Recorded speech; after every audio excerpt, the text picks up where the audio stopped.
Hey guys, welcome to the Liberal Hive Mind, a channel solely focused on exposing the abundant hypocrisy of the left. Oh, it's all just moving so fast. And it's funny because this is exactly what Trump said was going to happen. I know they're using his claims that he was going to bring grocery prices down on day one against him, as if that's like a big gotcha moment for the left. I don't think they realize how pathetic they sound when they say this stuff. He said on day one, I will lower your grocery prices, and he has not done it. I know that's been a big talking point for the left these days. That's what they think is going to turn their tides of misfortune around. But obviously it isn't, because I think most people realize that Trump is really delivering. I mean, he said he was going to do a whole lot of things and that things were going to move fast the moment he was elected, certainly faster than whatever was going on with old Shuffling Joe. And he is definitely delivering. Things are moving incredibly fast. And I think the most remarkable update, the most remarkable advancement so far is with these peace negotiations between Russia and Ukraine. Finally, now that there's competent leadership in charge of the country again, suddenly, again in under a month, Russia is signaling that they want an end to the war in Ukraine and a start to normalizing relations again. Just imagine that. For years, the Biden administration and these left-wing loonies were basically telling us that this wasn't going to end for a while, it was going to go as long as it takes, was a quote that they said on many occasions, and that Ukraine just needed another $100 billion.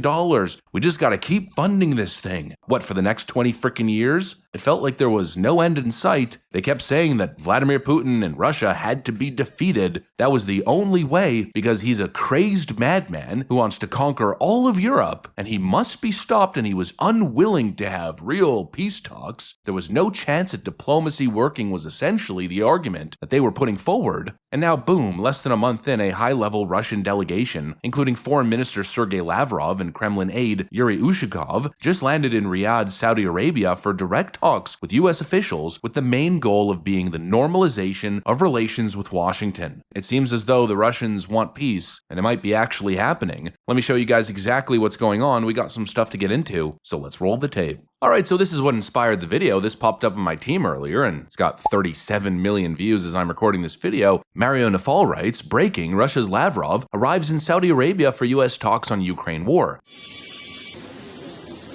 And then Elon Musk signal boosted it and wrote, this is what competent leadership looks like. I mean, I feel like I've been talking about this for such a long time. I've been saying it's time for peace negotiations, I think probably back in 2021. But all the while over the last 4 years, the message has essentially been that it's impossible. It's not going to happen. The only way is war. But I guess all that was needed was a different approach, the Trump approach. I want everybody to stop dying. And that's really at the core here. It's time to put an end to this. And whether that requires sacrifice from both sides, I think that pales in comparison to the continued sacrifice of young Ukrainian and Russian lives. It's got to come to an end. And frankly, this war probably should have came to an end a long time ago, had these warmongers not been in charge. You know, speaking of what I was just saying earlier, how I and many others have been advocating for peace negotiations for a very long time, well, we know exactly what happened to those early peace negotiations. Boris Johnson and Joe Biden spiked the notion into the dirt. And all for what? For us to just circle back 3 to 4 years later to the inevitable conclusion of this conflict. Negotiations, treaty time.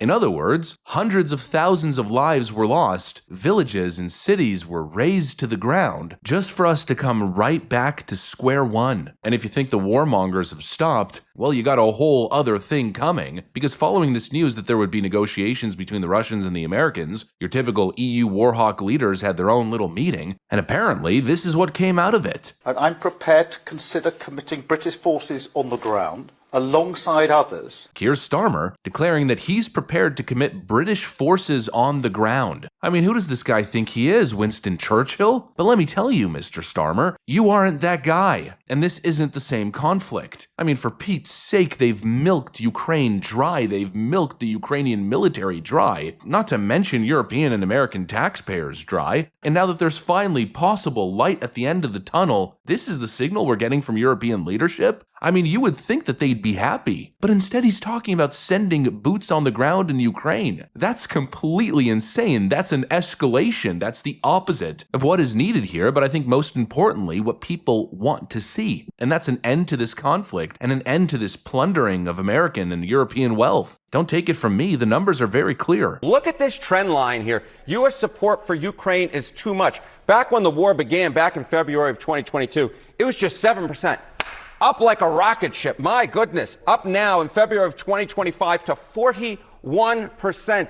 And the clear majority of Republicans, and of course Republicans are in charge of the U.S. government now, 62% of Republicans say that the U.S. support for Ukraine is too much. What a difference from just 3 years ago. I can remember, John, all those backyards in the United States with those Ukrainian flags. Far fewer of them today, as Americans' opinions on Ukraine have changed dramatically. What about opinions of the Ukrainian president? If you would expect changes amongst the public on feelings towards Ukraine, feelings towards Zelensky have changed also dramatically. Look at this. Confident Zelensky will do the right thing when it comes to world affairs. Back in 2022, it was the clear majority, 72% through the floor. Through the floor by 2024, just 48% of Americans say that they're confident that Zelensky will do the right thing when it comes to world affairs. And GOP confidence has also plummeted dramatically. Now the clear majority of Republicans are not confident that Zelensky will do the right thing when it comes to world affairs. Support for Ukraine has dramatically collapsed. When Russia initially invaded back in 2022, only 7% of Americans thought that their government was doing too much to help Ukraine, and now that number is up to 41%. And among Republicans, it's north of 60%. And also, back in 2022, 72% of Americans believed Zelensky was doing the right thing diplomatically, and now that's down to 48%. It's obvious where this is going. People are fatigued, and it makes sense. When the initial report was happening and the media was doing what the media does, this non-stop emotional coverage of the conflict, people were shocked, the emotional state was incredibly high, and in kicks mob tribalism. Pick a side, it's wartime. But then what happens over the years? Conflict fatigue. It's the same trap over and over again. People realize that there may be some ulterior motives at play. People realize that maybe there's no end in sight. And most importantly, people start to see the devastation, the lives lost on both sides. And we're talking young people who are just caught up in this mess, useful pawns that are being sacrificed by the powers that be. And so slowly the emotional state starts to dissipate and a clamoring for peace starts to arise. A peace that they told us was impossible to achieve, and that the only way out of this conflict was to go to war with a nuclear-armed state and to win that battle decisively. But it turns out diplomacy is a much better and much less lethal strategy. In other words, exactly like Elon Musk said, this is what real competent leadership looks like. And most importantly, I think this is what good faith leadership looks like. And Donald Trump isn't acting on behalf of the Russians. He's not a Russian agent. It's not Russian propaganda. It's called basic compassion for human life. People need to stop dying. And it's time to do whatever it takes diplomatically to bring an end to this conflict once and for all. And good on Trump for working to make that happen. Anyways, that's pretty much what I got for you guys on this one. Hopefully you enjoyed the video. If you did, make sure to leave a like and possibly subscribe. Thanks for watching, and I'll see you on the next one.